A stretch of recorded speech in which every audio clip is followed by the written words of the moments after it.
Hello friends, बहुत बहुत स्वागत है आपका हमारे इस चैनल प्रीमियम मास्टर जी पे।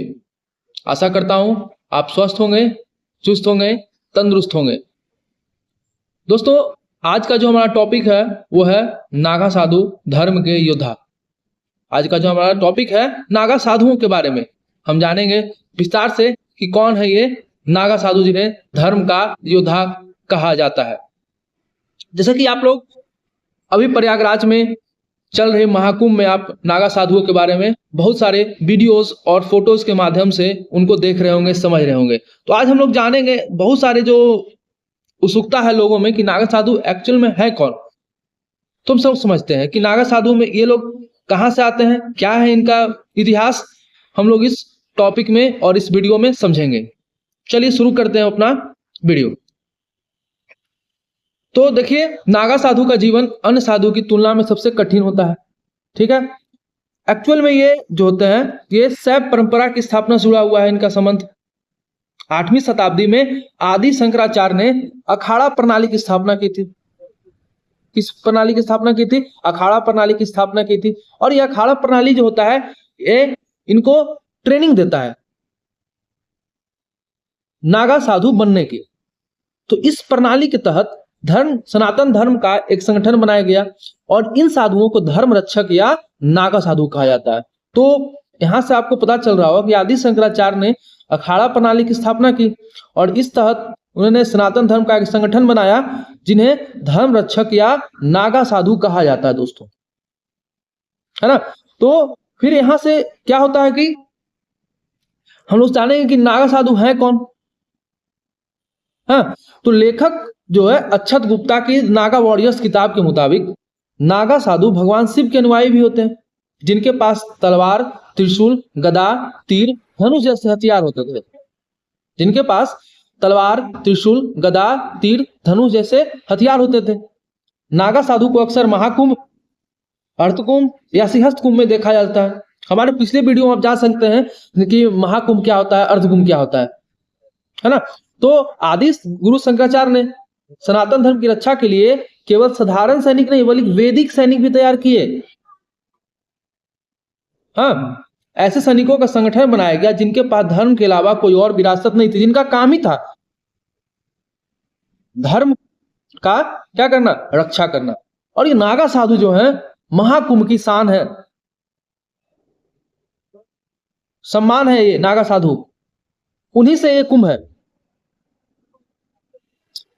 उनके एक हाथ में वेद, गीता, उपनिषद और पुराण थे तो दूसरी हाथ में भाला, तलवार और कृपाण। आप लोग देखे होंगे बहुत सारे वीडियोस में उनके हाथ में क्या होती है। देखिए यहाँ पर गदा, त्रिशूल ये लोग धारण किए होते हैं हमारे नागा साधु। ये वीडियो से आपको, फोटो से आपको पता चल रहा होगा कि हाँ नागा साधु किस टाइप के वो लोग होते हैं। ये नागा साधु है ना। एक हाथ में गदा है, त्रिशूल है, कृपाण है, तलवार है। तो आदि गुरु शंकराचार्य ने ऐसे साधु सैनिकों का एक संगठन बनाया जो साधु भी थे और सैनिक भी थे। इन्हें ज्ञान देना और प्राण लेना दोनों का अभ्यास था। ये नागा साधु जो है ये ज्ञान भी देते हैं और प्राण लेना भी जानते हैं। और इन्हीं योद्धा साधुओं को नाम दिया गया नागा। तो द नागा वॉरियर्स के मुताबिक उस समय बाहरी आक्रमणकारियों ने भारत की संस्कृति पर आक्रमण कर उसे मिटाना शुरू कर दिया था दोस्तों। बाहरी आक्रांताओं के इस दमनकारी अभियान के सामने हिंदू जनमानस असहाय महसूस करने लगा था, जिसके परिणाम स्वरूप मंदिर तोड़े जाने लगे, धार्मिक ग्रंथों को नष्ट किया जाने लगा ताकि आने वाली पीढ़ियों को ज्ञान का मार्ग अवरुद्ध किया सके। यानी हमारी संस्कृति को मिटाने का काम किया गया है ना, कि हमारा जो हिंदू धर्म है उसको खत्म कर दिया जाए। लेकिन इसी दुर्गति काल में आदि गुरु शंकराचार्य ने नागा साधुओं के रूप में वैदिक योद्धाओं की सेना तैयार की जो धर्म की रक्षा कर सके, है ना। ये काम करते हैं, वैदिक योद्धा के तैयार करते हैं ये हमारे आदि गुरु शंकराचार्य, है ना। ये देख फोटो आप समझ सकते हैं हमारे नागा साधु लोग, ये देखिए, है ना, कैसे बनते हैं नागा साधु। अब हम लोग जानते हैं कि इस नागा साधु बनने का प्रक्रिया क्या है। तो दिल्ली विश्वविद्यालय की प्रोफेसर युथिका मिश्रा कहती हैं कि भारत में नागा साधुओं का इतिहास बहुत पुराना है, लेकिन आज भी इनका जीवन आम लोगों के लिए एक रहस्य की तरह है। और आज हम लोग उसी रहस्य को समझेंगे कि भारत में लगने वाले सबसे बड़े धार्मिक मेले महाकुंभ के कई अलग अलग रंगों में से सबसे रहस्यमयी रंग होते हैं नागा साधु, जिनका संबंध शैव परंपरा से है। सनातन परंपरा की रक्षा करने और इस परंपरा को आगे बढ़ाने के लिए अलग अलग सन्यासी अखाड़ों में हर महाकुंभ के दौरान नागा साधु बनने की प्रक्रिया अपनाई जाती है। हमने बात किया था अखाड़े की, और हमने इससे ठीक पहले आपको बताया कि अखाड़े जो होते हैं इन साधुओं को ट्रेनिंग प्रदान करते हैं। तो ये सन्यासी अखाड़े हर महाकुंभ में नागा साधु बनाने की, जो एक तरह से कह सकोगे या ये आप क्या करता है, इनको ट्रेनिंग देता है। एक तरह से इनका फैक्ट्री टाइप का है, जहां पर ये साधु बनाए जाते हैं। संतों के 13 अखाड़े हैं: निरंजनी अखाड़ा, जूना, महानिर्वाणी, अटल, आहन, आनंद, अग्नि, नागपंथी, गोरखनाथ, वैष्णव, उदासीन पंचायती, बड़ा अखाड़ा, उदासीन नया अखाड़ा, निर्मल पंचायती अखाड़ा और निर्मोही अखाड़ा। इनमें से मात्र 7 ही अखाड़े दोस्तों जो नागा साधु बनाते हैं। इन्हीं के पास एक तरह से लाइसेंस कह सकते हैं कि 7 अखाड़े के पास ही है। हाँ, और ये हैं जूना, निर्वाणी, निरंजनी, अटल, अग्नि, आनंद और वाहन अखाड़ा। जिसमें सबसे फेमस जो है वो जूना अखाड़ा है।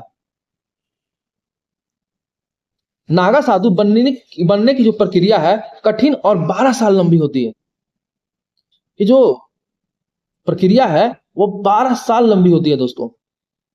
नागा साधु के पंथ में शामिल होने की प्रक्रिया में लगभग 6 साल लगते हैं, और इस दौरान नए सदस्य एक लंगोट के अलावा कुछ भी नहीं पहनते हैं। नागा साधु के पंथ में शामिल होने की प्रक्रिया में लगभग 6 साल लगते हैं, और नए सदस्य जो होते हैं वो 6 साल बिताते हैं एक लंगोटे में, कुछ नहीं पहनते हैं कुंभ मेले में। और अंतिम प्रण लेने के बाद वे कुंभ मेले में अंतिम प्रण लेने के बाद वे लंगोटा भी त्याग देते हैं, और जीवन भर यूं ही नग्न यानी दिगंबर रहते हैं बाबू। सोचो, तो ये नागा साधु जो होते हैं वो उनका ट्रेनिंग जो होता है बहुत 12 साल लंबा होता है ना। नागा साधुओं के जीवन से जुड़े रोचक तथ्य के बारे में हम लोग जानेंगे। नागा साधु बनने की प्रक्रिया में 12 साल लग जाते हैं, जिसमें 6 साल को बहुत महत्वपूर्ण माना गया। इस अवधि में नागा पंथ में शामिल होने के लिए जरूर जानकारियों को हासिल करते हैं। इस दौरान लंगोट के अलावा और कुछ भी नहीं पहनते हैं। लंगोट एक कपड़ा होता है जो वो धारण करते हैं। कुंभ मेले में प्रण लेने के बाद वो इस लंगोटे को भी छोड़ देते हैं, सोचिए, और जीवन भर नग्न रहते हैं। नागा साधु बनने की प्रक्रिया में सबसे पहले इन्हें ब्रह्मचर्य की शिक्षा दी जाती है, और इसके बाद सफल होने के बाद उन्हें महापुरुष की दीक्षा दी जाती है दोस्तों। इन्हें ब्रह्मचर्य, फिर उसके बाद महापुरुष की दीक्षा दी जाती है, फिर अज्ञोपवीत होता है।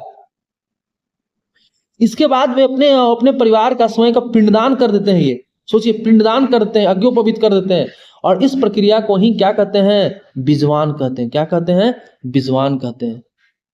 ये बिजवान जो प्रक्रिया है इसमें वो अपने अज्ञोपवीत करते हैं और खुद को, अपने परिवार को और खुद का पिंडदान कर देते हैं। और फिर पिंडदान करने के बाद इनका जो सांसारिक मोह माया है इनसे ये विरक्ति पा लेते हैं। यही कारण है कि नागा साधुओं के लिए सांसारिक परिवार का महत्व नहीं होता, और ये समुदाय को ही अपना परिवार मानते हैं। ये पूरे अपने समुदाय जनमानस को ही क्या मानते हैं? अपना परिवार मानते हैं दोस्तों। नागा साधुओं को विशेष स्थान या मकान नहीं होता है। ये कुटिया बनाकर अपना जीवन व्यतीत करते हैं। सोने के लिए भी ये किसी बिस्तर का इस्तेमाल नहीं करते। सोचिए कितना कठिन तप इनका होता है। केवल जमीन पर ही सोते हैं ये वेदी सैनिक, ये धर्म के योद्धा, ऐसे ही नहीं कहा जाता इनको। नागा साधु एक दिन में मात्र 7 घरों में भिक्षा मांग सकते हैं, मात्र 7 घरों में।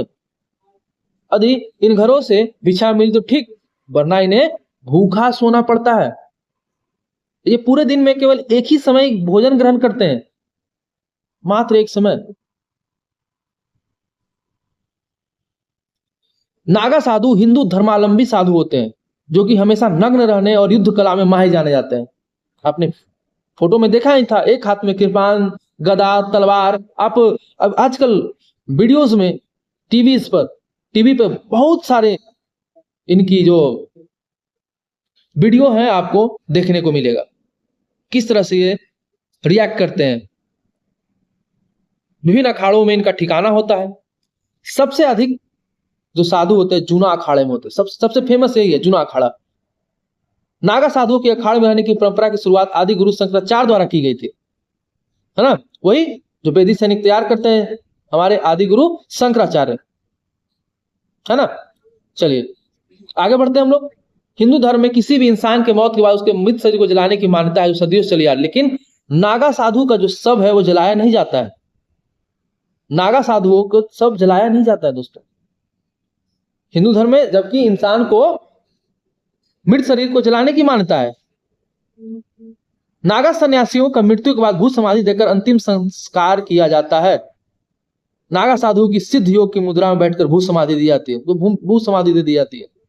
जूना अखाड़े में सबसे ज्यादा नागा सन्यासी रहते हैं दोस्तों। आदि शंकराचार्य ने अखाड़े में नागा साधु की रहने की परंपरा शुरुआत की थी। भोलेनाथ की भक्ति में लीन रहते हुए नागा साधु जो है वो 17 श्रृंगार करने में विश्वास रखते, इसमें भभूत, चंदन, रुद्राक्ष माला, डुडुल माला, डमरू, चिमटा और पैरों में कड़े आदि शामिल है। पौराणिक मान्यताओं के अनुसार नागा साधु के 17 श्रृंगार शिव भक्ति का प्रतीक है। ये जो इनका जो शिव के भक्त होते हैं, भोलेनाथ, सबसे ज्यादा ये भोलेनाथ को मानते हैं दोस्तों। 17 श्रृंगार करते हैं और इस शिव भक्ति का प्रतीक है 17 श्रृंगार। हर हर महादेव करते रहेंगे। ये जो है बस्ती के बाहर निवास करना, किसी को प्रणाम न करना, किसी निंदा न करना, केवल सन्यासी को ही प्रणाम करना आदि कुछ और नियम है, तो दीक्षा लेने वाले हर नागा साधु को पालन करना पड़ता है। यानी कि बस्ती से बाहर निवास करेंगे, ना किसी को प्रणाम करेंगे। ये बहुत विनम्र स्वभाव के होते हैं, लेकिन ये जब इनको गुस्सा आता है तो ये फिर ना किसी की सुनते हैं। महाकुंभ में महिलाओं और पुरुषों को नागा संत बनाने की प्रक्रिया जो है इस बार रविवार को शुरू हो गई और इसी क्रम में निरंजनी अखाड़े के लगभग 500 पुरुषों को नागा संत बनने की दीक्षा दी गई। 500 पुरुषों को, सोचिए। जूना अखाड़े ने लगभग 100 महिलाओं को नागा संत बनाया। हम बात इसके अगले वीडियो में हम बात करेंगे कि नागा संत जो है उसमें महिलाएं भी शामिल होती है, वो उनका क्या रहस्य है, उनका क्या नियम है, कानून है, हम लोग बात करेंगे। ये देखिए यहाँ पर नागा साधु का कुछ, ये देखिए इनके जो जटाएं हैं बहुत लंबी होती है ना। जब खोलते हैं अपनी शिखाएं तो देखिए इनका भव्य स्वरूप देखिए। ये देखिए तलवार, शंख, मृणाल, और ये भगवान शिव के अनंत भक्त होते हैं। भभूत, चंदन लपटे हुए होते हैं शरीर में। तो दोस्तों बहुत बहुत धन्यवाद आपको इस वीडियो में अभी तक बने रहने के लिए। हमारे चैनल को लाइक, शेयर एंड सब्सक्राइब करते रहिए, जिससे हमें बहुत मोटिवेशन मिलता है आपके एक लाइक से। और हम लोग एक लाइक से हम लोग को ऐसा व्यूज ऐसा आप लोग जब करते हो तो हमें मोटिवेशन ऐसा मिलता है कि हम और एक नया वीडियो और अधिक डिटेल में आपके सामने लेकर आए। तो हम लोग आगे जो बात करेंगे महिला नागा साधुओं के बारे में, उनका क्या रहस्य है। धन्यवाद। जय हिंद, जय भारत।